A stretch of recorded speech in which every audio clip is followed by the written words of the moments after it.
नमस्कार, मैं हूं मनीष ठाकुर और आप देख रहे हैं the views media. Rahul Gandhi Bharat जोड़ो यात्रा पर हैं और ये यात्रा अब आखिरी पड़ाव पर है।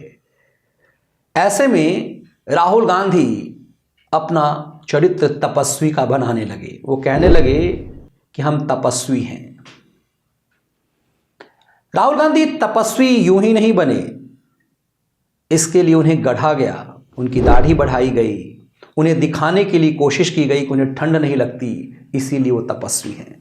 राहुल को गढ़ने वाले केरल से कश्मीर तक चलने लगे और राहुल रिफॉर्म योजना से वो खुश होने लगे कि लोगों की भीड़ इकट्ठा तो हो रही है।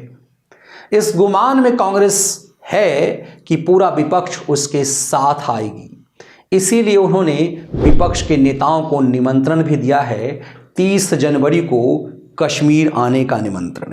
21 पॉलिटिकल पार्टी को, उसमें नीतीश कुमार का भी नाम है। लेकिन नीतीश कुमार ने एक गजब की चाल चल दी है। नीतीश ने कह दिया कि वो प्रधानमंत्री पद के उम्मीदवार नहीं हैं। नीतीश मैदान छोड़कर भागना चाहते हैं, लेकिन लालू उन्हें भगौड़ा होने नहीं देना चाहते।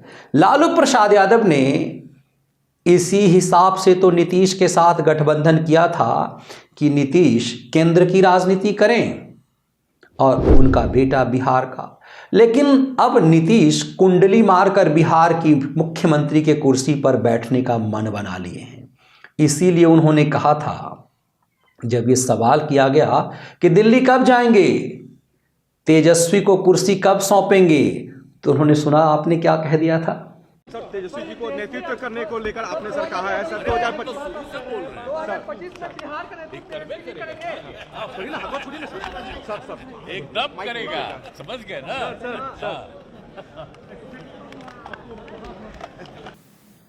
जी, वो कह रहे हैं यही तो बनेगा।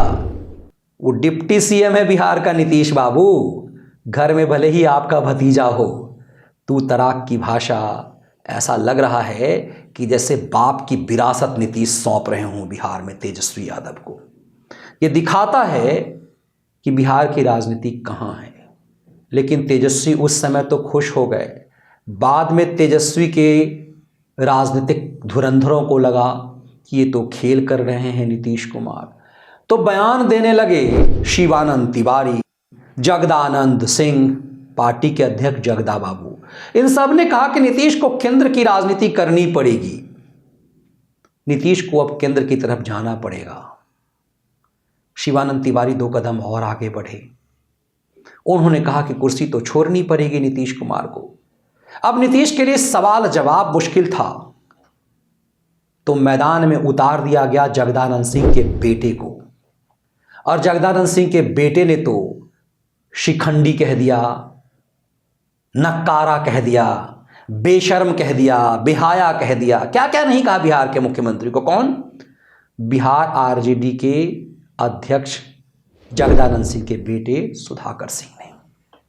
सुधाकर सिंह ने कहा कि ऐसा नक्कारा व्यक्ति, ऐसा नालायक व्यक्ति जिसको बिहार की जनता ने चुना नहीं है, कुर्सी पर बैठ गया।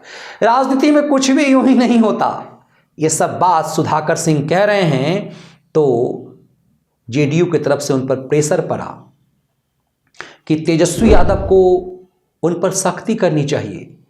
लेकिन सुधाकर सिंह कहते हैं कि हमारे पार्टी अध्यक्ष तय करेंगे कि हमें क्या बोलना है। संकेत साफ है कि सुधाकर साफ कह रहे हैं कि तेजस्वी यादव और लालू यादव और उनके पिता जगदानंद के इशारे पर ही ये सब कुछ वो कर रहे हैं।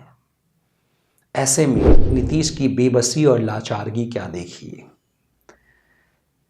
एक नया सगुफा छोड़ा गया जातिगत जनगणना का, और इस जातिगत जनगणना में यदि किसी को सबसे ज़्यादा खुश होना है तो इस देश के तुष्टीकरण के समाज का।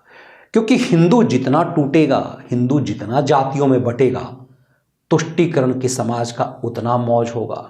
तो नीतीश कुमार इस हिस्से में शामिल हुए तो कई बार लगता है कि वो लालू प्रसाद यादव के वोट बैंक पे सेध मार रहे हैं, क्योंकि बिहार में तुष्टीकरण का वोट, बिहार में मुस्लिम वोट एक छत्र लालू यादव के कब्जे में है। कांग्रेस के लिए अब वो दूर की कौड़ी है। ऐसे में नीतीश इस भ्रम में रहें कि तुष्टीकरण का वोट उनके पास आएगा, और लालू इस दांव में कि नीतीश कुमार ये भ्रम पालें कि वो प्रधानमंत्री पद के उम्मीदवार हैं। नीतीश ये भ्रम पालने लगे हैं कि यदि जातिगत जनगणना होगा तो न सिर्फ बिहार बल्कि देश के तुष्टीकरण के नेताओं को लगेगा कि एजेंडा ठीक है, हिंदू जितना जुड़ेगा उनके लिए मुश्किलें उतनी हो जाएगी उनके तुष्टीकरण के एजेंडे को। इसीलिए नीतीश को यह भ्रम लगने लगा है कि वो प्रधानमंत्री पद के उम्मीदवार होंगे, और ये भ्रम बड़ी चालाकी से एक सिंगापुर में बैठकर नीतीश के बड़े भाई लालू यादव चला रहे हैं। नीतीश की लाचारगी और बेबसी है कि उन्हें प्रधानमंत्री पद का भ्रम पालने में ही भला नजर आ रहा है। तो राहुल गांधी जहां प्रधानमंत्री पद की कुर्सी की रेस में अकेले दौड़ना चाहते हैं मोदी के खिलाफ, नीतीश को उनके संग दौड़ा करके लालू एक नया दांव चल रहे हैं। तो क्या लालू यादव का साथ नहीं मिल पाएगा राहुल गांधी को,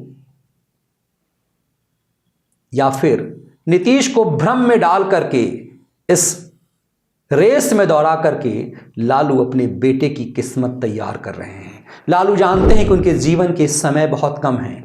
अदालत ने उनके ऊपर इतनी सजा ठोक दी है कि इस जीवन में वो राजनीति नहीं कर सकते, उनके वोट देने का अधिकार तक छिन गया है। ऐसे में अपनी जिंदगी के आखिरी क्षण में लालू बिहार की सत्ता अपने बेटे को सौंप देना चाहते हैं। लालू जानते हैं कि उनकी जिंदगी के बाद उनके बच्चों की मुश्किलें बहुत बढ़ने वाली है।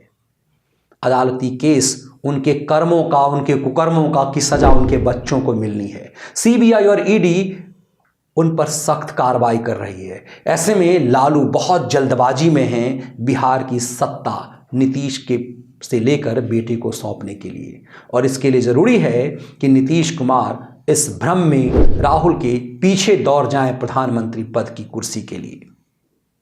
ये लड़ाई, ये चाल दिलचस्प है। तो बिहार में जातिगत जनगणना का खेल क्या है यह समझना इससे भी आसान हो जाएगा। ये खेल कितना दिलचस्प है। तो राहुल की लड़ाई को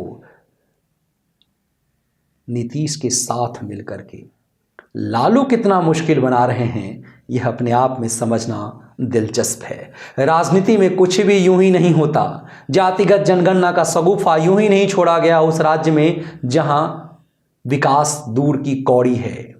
ये छलावा बंधु बिहारी मिलकर के बेहतरीन खेल रहे हैं। अब इस छलावे को कितनी समझ राहुल की मम्मी को आता है, यह भी दिलचस्प है। ये वीडियो विश्लेषण कैसा लगा, इसके कंटेंट यदि आपको पसंद आए तो वीडियो को लाइक और शेयर जरूर कीजिए। बहुत बहुत धन्यवाद। वंदे मातरम। जय हिंद।